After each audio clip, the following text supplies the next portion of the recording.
Nos gouvernants ne veulent pas voir les conséquences de leur inaction sur la nature.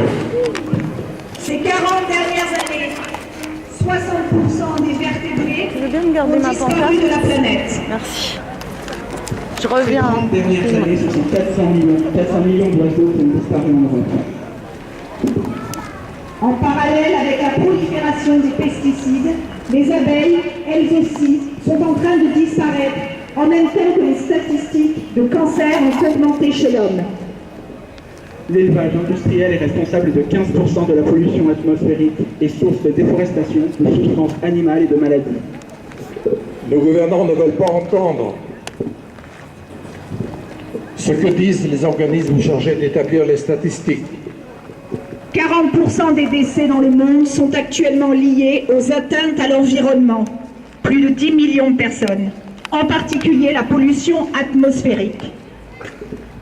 Le nombre de catastrophes naturelles a été multiplié par 2 en 15 ans. Le nombre de réfugiés climatiques, qui était de 25 millions en 2017, ne cesse d'augmenter. Il se montera, selon les prévisions de l'ONU, à un demi-milliard dans une trentaine d'années. Si rien n'est fait, à la fin du siècle, l'augmentation du niveau de la mer entraînera la disparition de nombreuses villes. Le littoral azuréen ne sera pas épargné. Une ville comme Montpellier sera submergée de même que l'aéroport de Nice, l'hippodrome de Cannes sur Nice. Nos gouvernants restent muets lorsqu'il s'agit de dénoncer les conséquences pour la planète et pour les humains des multinationales. Ils n'ont d'objectif que le profit maximum et que les banques soutiennent. 90 entreprises, dont les plus importantes compagnies pétrolières, qui réalisent chacune un chiffre d'affaires et de bénéfices bien au-dessus de la plupart des États, sont responsables de 63% des émissions de gaz à effet de serre dans le monde. Au niveau des politiques agricoles actuellement menées sur tous les continents, les choix effectués visent à l'accaparement des meilleures terres agricoles pour favoriser des productions très rentables, mais discutables, qui sont notamment à l'origine de la malbouffe et de l'obésité. De plus, ces politiques génèrent faim et malnutrition dans des pays où des milliers de paysans sont désormais privés de leurs terres.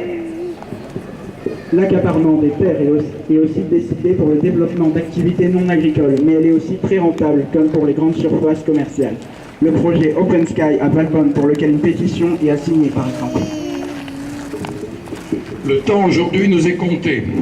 Face à l'insuffisance des décisions prises par nos gouvernants, c'est l'élévation de la conscience collective citoyenne qui constitue le meilleur espoir pour parvenir à forcer nos gouvernants à prendre les bonnes décisions. Les actions comme celles qui ont lieu partout dans le monde ce week-end y contribuent de plus en plus. Merci à tous de vous être mobilisés aujourd'hui. Nous allons maintenant écouter le discours de clôture. Et avant ça, Bravo. on peut s'applaudir. Bravo!